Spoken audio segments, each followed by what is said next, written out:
एक बात कान खोलकर सुन लो। तुम दोनों के नंबर अच्छे आने चाहिए। तुम दोनों आगे की पढ़ाई एक साथ पूरी करने वाले हो। बंधुओं, बहुत बहुत स्वागत है आपका कहानियों की सीरीज में। आज 29वीं कहानी और राखी स्पेशल पर चौथी। बस कल ही राखी है ना। तो आइए सुनाता हूँ आपको अपनी लिखी इस कहानी को।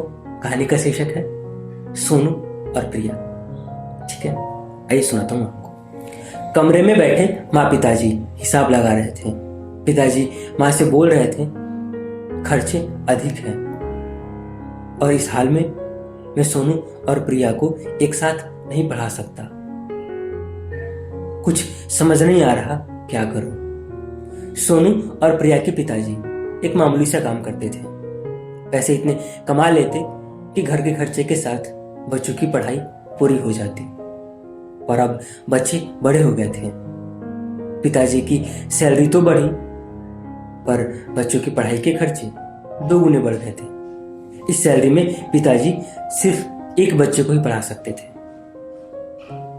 हालांकि दोनों बच्चे पढ़ने में बहुत ही अच्छे थे।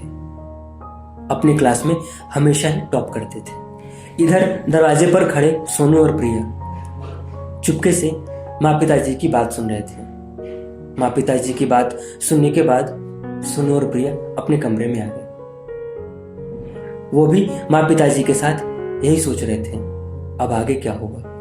कुछ देर की शांति के बाद सोनू ने प्रिया से कहा, देख बहन, पिताजी के पास इतने पैसे हैं कि वो एक लोगों को पढ़ा सकते हैं और उम्र में मैं तुमसे बड़ा हूँ और मैं लड़का हूँ, तो तुम मेरी एक बात मानो। मैं अगर कम भी पढ़ूंगा ना तो इससे कोई फर्क नहीं पड़ता। मैं इस बार अपने फाइनल एग्जाम में अपना परफॉर्मेंस खराब कर लूंगा। इससे मेरा नंबर कम आएगा और मेरा एडमिशन अच्छे कॉलेज में होगा नहीं। और मुझे पता है तुम बेहतर ही करोगी। तुम अपनी पढ़ाई पूरी कर लेना पिताजी के पैसों से। अभी सोनू और प्रिया बातें कर ही रहे थे कि दरवाजे पर खड़े माँ पिताजी ने उनकी बातों को सुन लिया।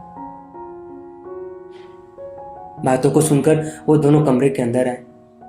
आकर पिताजी ने सबसे पहले सोनू से कहा, ये थप्पड़ देखे हो, एक झुटकी लगेगी ना तो सारे अक्ल ठिकाने लग जाएंगे।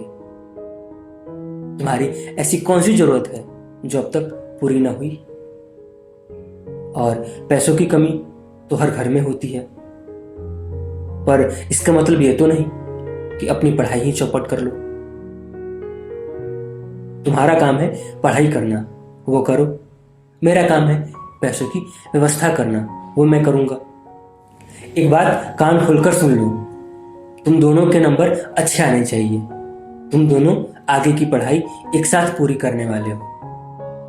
तब तक माँ ने पिताजी से कहा, तब आपको भी मेरी एक बात माननी पड़ेगी। अब तुम ही पढ़ाई करोगी क्या? पिताजी ने हंसते हुए कहा। माँ ने कहा, मैं भी अब काम करूंगी। जितना मुझसे कुछ हो सकेगा मैं बच्चों की पढ़ाई के लिए करूंगी। कहानी होगी पूरी। करना आपको क्या है, आपको पता है। छोटी सी कहानी थी, थोड़ी अच्छी थी, कम थी, अच्छी थी।